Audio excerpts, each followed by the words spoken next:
سلام بچه‌ها، حالتون چطور؟ خیلی خوش اومدین به ویدیو جدید دیگه. من امرسون هستم و بچه امروز اومدیم با یه ویدیو جدید. امروز اومدیم به یکی از چیزایی که این ماه، یعنی این ماه تو این چند ماه اومده خیلی ترند شده. این میم جدید است که مارکوس و چون رابرت و این جوریسش واسه خیلی میماش خفن، واقعا خفن. قرار بریم به چند تا رگ بریم ببینیم که واقعا چجوری که انقدر ترند شده. قبلا یه چیزا کوچیکی ازش دیدیم ولی نه اینکه به صورت کامل بشه ناش کنم. بدون معطلی لاک کامنت دنبال کردم، یعنی همون سابسکرایب منظورم. فراموش نکن بدون معطلی بزن. ها ها ها ها اوکی بچه‌ها، من این سنگ رو دوست ندارم. منظور چیه؟ اون که فقط یه سنگ معمولیه.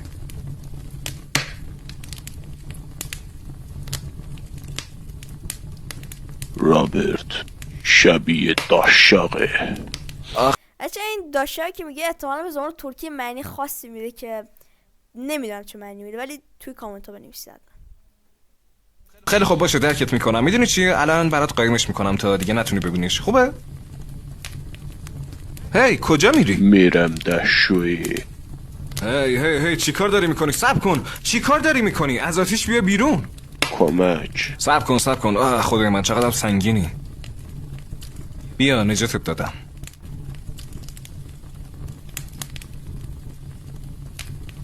هی حالت چطوره؟ آسیبی که ندیدی؟ götüm yandı رابرت. مرسی. وای بچه‌ها این معنی ترکیشو من نمیفهم، ولی خیلی احتمال چیز خفنی داره. واقعا جالبه، این سرگرم کننده است. قابل تو نداشت. هی مارکوس چطوری؟ چه خبر مرد؟ تو پمپ بنزین چی کار میکنی؟ رابرت یه مشکلی هست. خدای من، بازم یه مشکل. چی شده؟ چه مشکلی؟ من اشتباهی توی باک تویوتا کمری خودم شیر کمتر به 1% ریختم. تو یعنی الان باکتو به جای بنزین با این شیرایی که اینجاست پر کردی؟ چه ماشینه تویوتا کمری بچه‌ها، عجب چیزی هم گفت. حالا واقعا باورم نمیشه. یعنی به جای بنزین از این شیرای پرچرب تو باکت ریخت؟ شیر کمتر به 1%.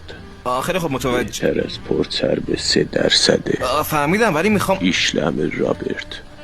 خب میدونی چیه رفیق؟ من اگه جای تو بودم ترجیح میدادم تو باکم به جای شیر بنزین بریزم. هی کفتره رو نگاه کن، چقدر ناز و گوگو. سیح دیر. خیلی خوب باشه. این کلمه رو با کار برد.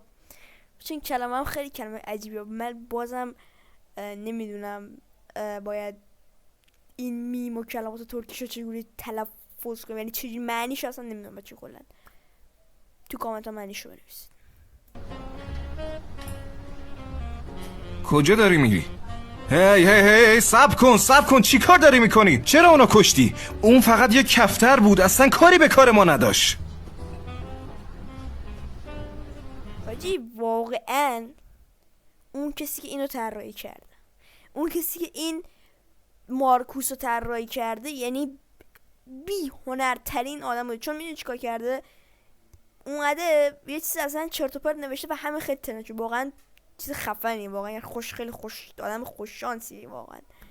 و بچه فکر کنم این نسخه خارجی داره بعد اومدن دوبلش کنه، یا از همون اولی ایرانی نسخه. نمیدونم بچه، تو کامنت ها من زیادی ندیدم، ولی چون ترند اومدم یه ریاکشنی بهش بریم بچه.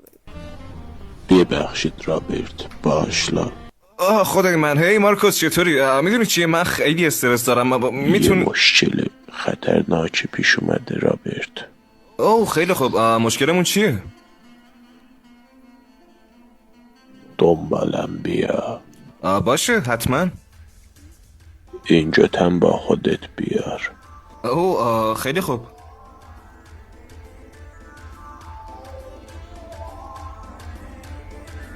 خب مشکلمون چیه؟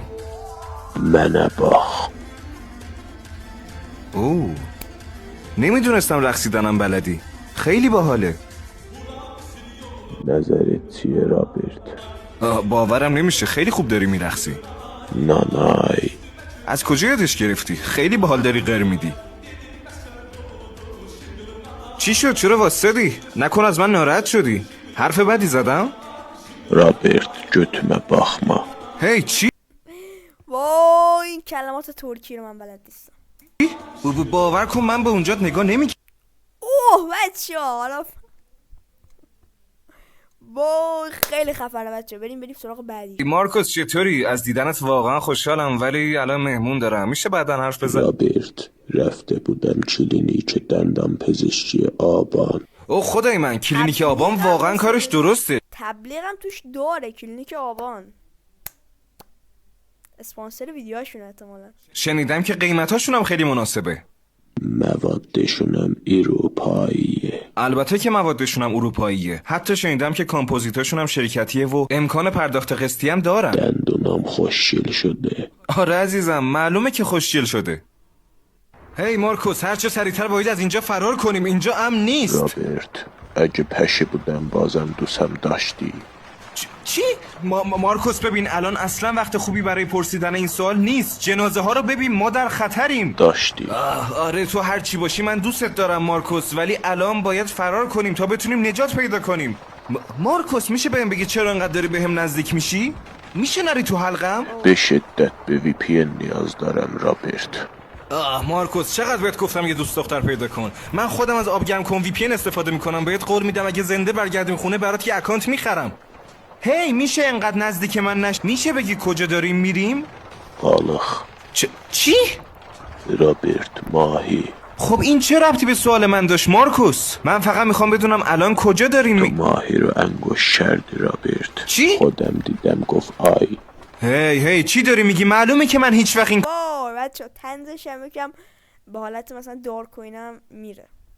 کارو نمی رابرت پخیمه. هی من یه بارم یه چیزی رو گردم بگیر. من این کارو نکردم. من هیچ وقت علاقه‌ای ندارم که با ماهی همچین کاری بکنم. سوت مغز و رابرت. چرا؟ این آدم ماهی میکنه. من هیچ وقت این کارو بچه خیلی خفن بود. خیلی خفن. حتما به شما هم توصیه میکنم که برید این میو ببینید و واقعا خیلی میو خفنیه.